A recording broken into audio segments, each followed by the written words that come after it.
Bismillahirrahmanirrahim. Assalamualaikum warahmatullahi wabarakatuh.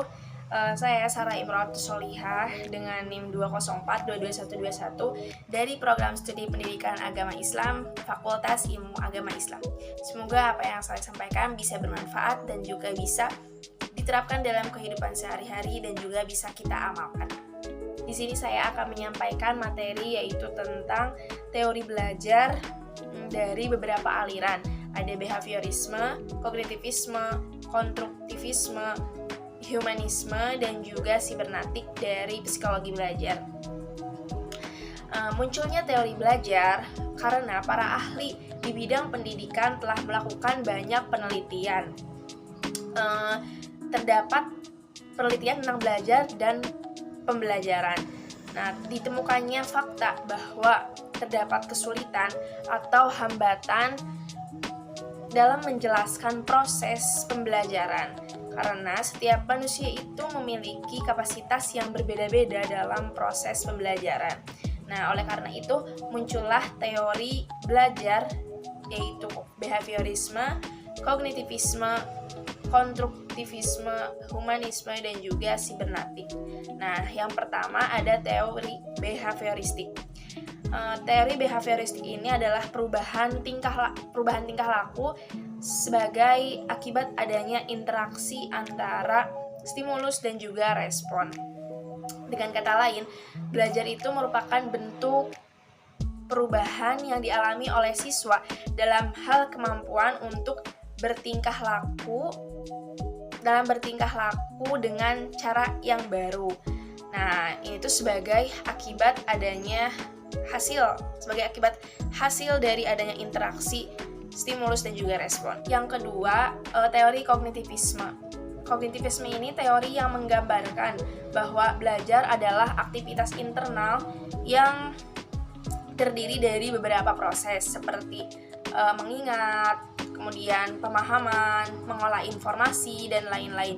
Tujuannya ini untuk membentuk hubungan yang teruji, yang teramalkan dari tingkah laku orang-orang yang ada di sekitar atau orang lainnya. Kemudian yang ketiga ada teori konstruktivisme. Teori konstruktivisme ini yang mengedepankan kegiatan mencipta serta membangun dari sesuatu yang telah dipelajari. Jadi kegiatan ini bertujuan untuk memacu atau membangun si peserta didik agar selalu aktif dalam kegiatan tersebut sehingga dapat meningkatkan kecerdasannya. Kemudian yang keempat ada teori humanisme. Teori ini sering disebut teori memanusiakan manusia, di mana seorang individu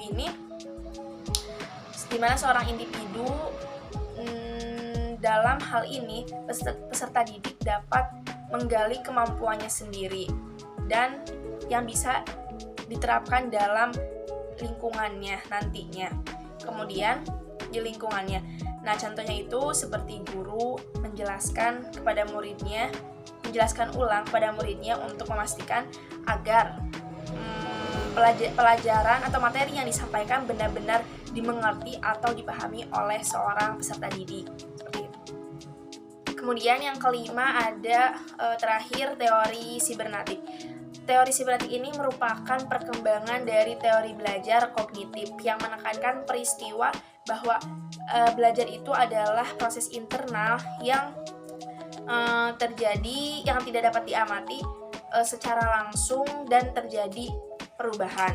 Nah, kemampuan ini dapat diamati sesuai situasi tertentu seperti itu. Nah, dengan memperhatikan teori belajar dan karakteristik teori belajar yang tertera di atas tadi yang saya jelaskan, itu dapat merupakan salah satu jalan agar terciptanya proses pembelajaran yang lebih efektif.